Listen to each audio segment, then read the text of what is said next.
Any shout-outs you want to make? Shout out to Noah Davey, who's watching us on TV. Shout out to Noah Davey. My brother Tyler Evans. All right. I don't really have anything to say. All right, guys, congratulations on a great meet.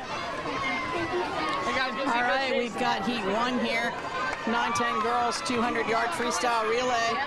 Lane 1, Long Point. Lane 2, Somerville. Lane 3, Legend Oaks. Lane 4, Crowfield. Lane 5, Ashboro. And Lane 6, Fort Johnson. It's a tight race between Lane 2 and Lane 5. Meet record in this event set back in 2015 by a team from Sneed Farm. That record is a 2:07:02. Top seed today is a 2:06:20. So looking for Daniel Island seated under the record to try and break it.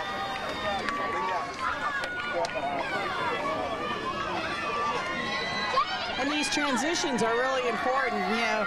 The perfect transition is when the swimmer in the water has their fingertips on the wall and the swimmer on the blocks has only their toes on the wall. And that's very difficult at this age to learn. A lot of them don't realize that they can leave a lot earlier than they do. Most kids will still wait to see the person touch before they start jumping. But you'll see a few kids who have started to master that flying start, and while it may not be perfect, they're getting a little bit of that already moving before. And this is where it all begins. You got to start practicing somewhere, right? Absolutely. We got an early lead here out in lane 3. That's Legend Oaks with the lead. It does look like she might lose her swim cap here, right here on the finish.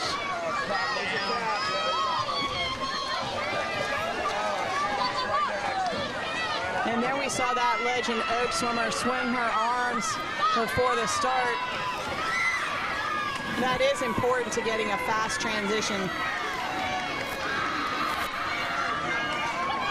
Good relay start from may not be in the lead, but lane 1, Long Point Amelia Pauls had a very good flying start, I noticed.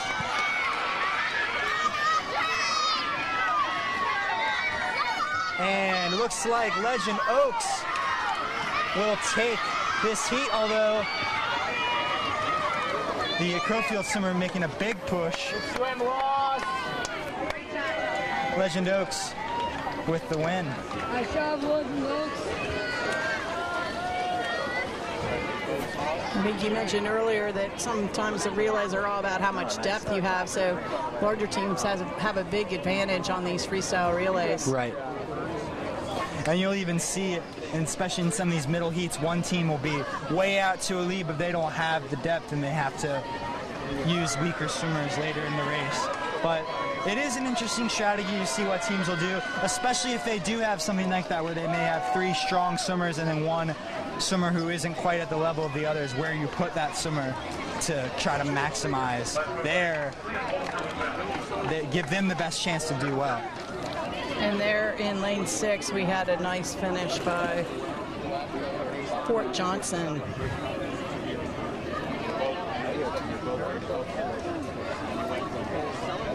We're about to head into heat 2 here. I'd like to...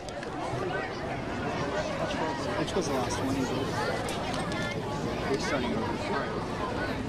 I'd like to take a quick moment to thank our sponsors, Crew Subaru. Crew Subaru, lifeguards keep you safe while swimming. If driving safety is important to you, the Insurance Institute for Highway Safety rates every Subaru model a top safety pick. No other brand can say that. Nothing is safer and nothing is worth more later than a Subaru. You've got a friend at Crew Subaru on Rivers, just north of Northwoods Mall. All right, and here we go with heat 2. Lane 1.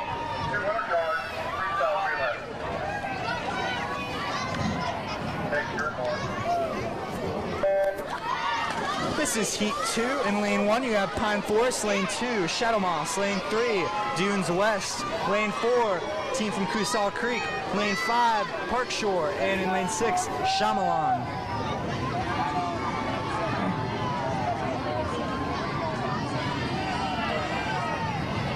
I didn't actually know this. I always wondered where the name Shyamalan came from, but it's actually 3 different neighborhoods.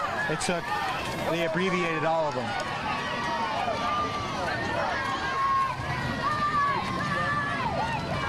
We've got a tight race between Looking like Shadow Moss with the early lead, but Pine 1, Forest 2, and 6.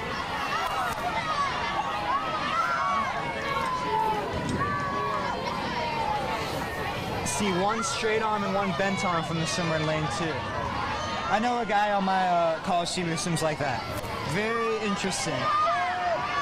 Right arm way up high, straight arm, and left arm is very conventional bent. One thing we can talk about as well that's important in freestyle is to get a quick breath. With beginner swimmers, we see a long roll onto the side, and sometimes you even see with younger swimmers rolling onto the back to catch their breath. And it's really important to master a quick breath in the freestyle races. Especially in these sprints. You're trying to breathe as few times as possible and for as little as possible. The rule of thumb I heard at least was for every breath you take in a 50 freestyle, that's a quarter of a second slower you're going.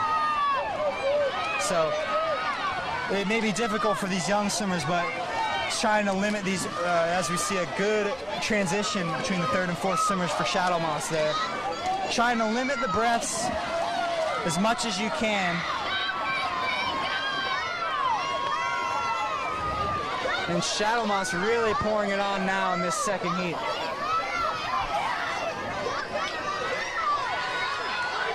He's got a nice long stroke. Steady kick. She actually looks like she could shape up to be a 200 freestyler. Absolutely. 2:19.56 for the team from for the team from Shadow Moss. Good drop for them. All right, our top seed, Daniel Island, in this next heat comes in with a time that's faster than the meet record, so we may see that record fall today. In lane 1, we've got James Island. Lane 2, Newington. Lane 3, Daniel Island. Lane 4, Hobcaw. Lane 5, Sneak Farm. And lane 6, Northbridge.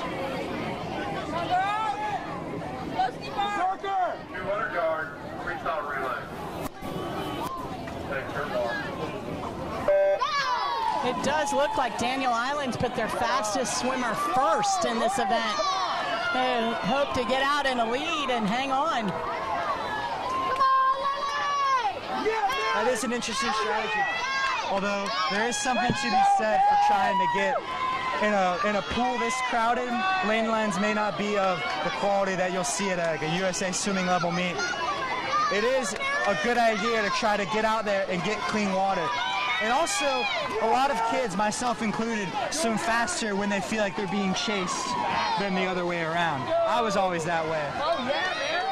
And Daniel Island does have a commanding lead here. That's Berkeley Hatch in the water, going into the turn with probably a 3 to 4 body length lead. We've got, for Daniel Island on the blocks, we've got Ellie Chalupski. As we see Daniel Island continue to lead, but it looks like Hobcaw and Sneak Farm making a little move here. Hobcaw running second, Sneak Farm in third. And Hobcaw does have their fastest swimmer on the relay going last. We'll see how that shapes up. That is interesting. We'll see if this third swimmer can get close enough for Adair Shaw to have a chance to come back.